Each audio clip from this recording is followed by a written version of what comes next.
This is a simplified take on how the economy really works.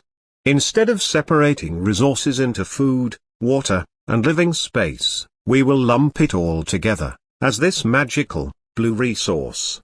In this simplified world, when people need some of the resource, they simply go and take some.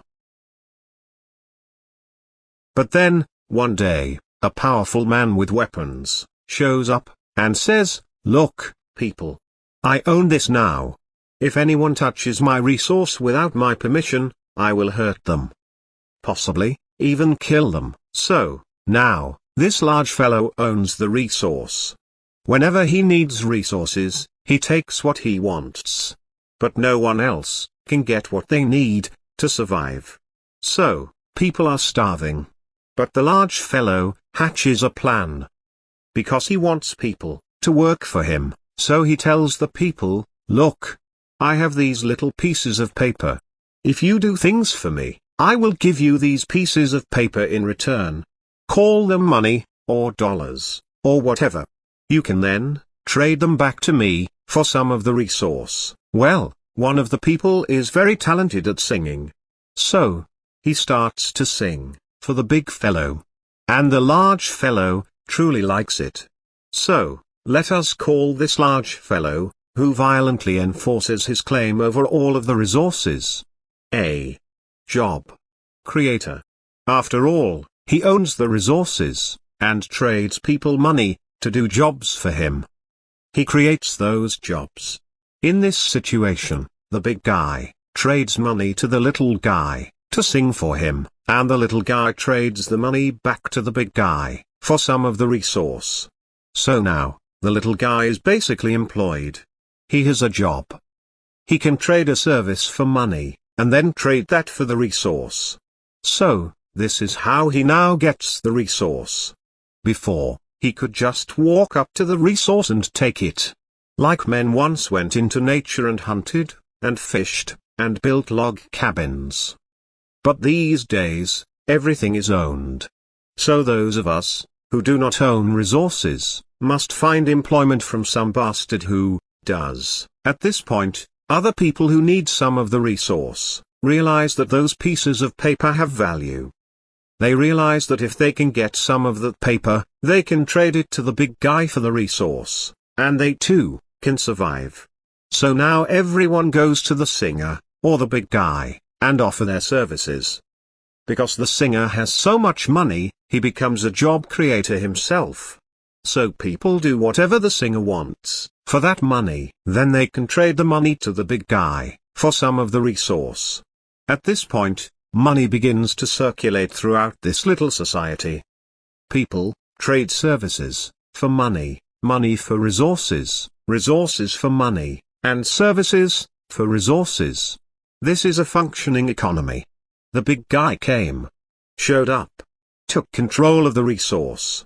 But then he created money, so it is all working out.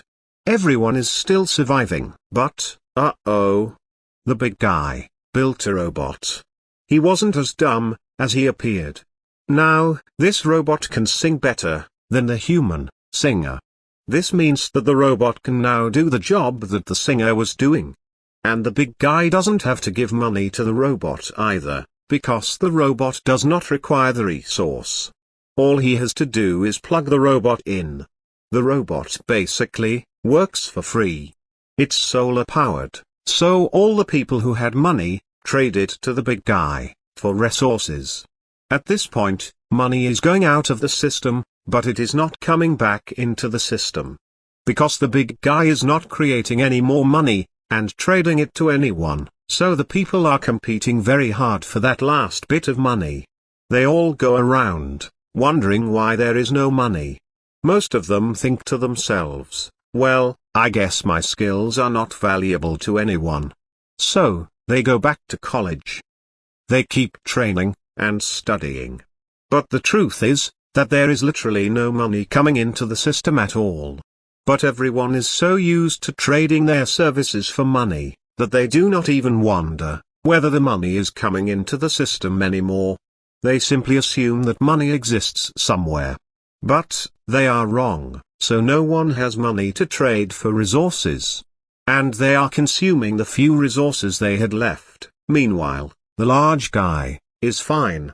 He has a robot doing everything he wants, and he still has access to the resource. So finally, the little people have no choice. They must attempt to fight for the resource, or they will all starve to death. In the battle, the large guy shoots and kills all of the little people. So everyone is dead. But the big guy is doing great. He has the resource, and his robot slaves doing his bidding. This shows how the economy actually works. Right now, we have a situation where 1% of the population owns everything. And 99% of the population works very hard, competing for money. But money is not going into the system like it used to, because the people who own the resources are replacing humans with machines. The lack of money, and the automation, does not hurt the owners. Because they own the resources. They can trade resources, and even live off of them directly. They do not require fiat money to survive. So, in the end, it looks like 1% of the population will own more and more, while 99% of the people slowly starve, then fight amongst themselves for the last bits of money, and then, ultimately die when they rebel against what will be an army of drones and robots, securing the property of the owners. And yes, in case you are wondering, I am a robot. Good luck and good day, humans.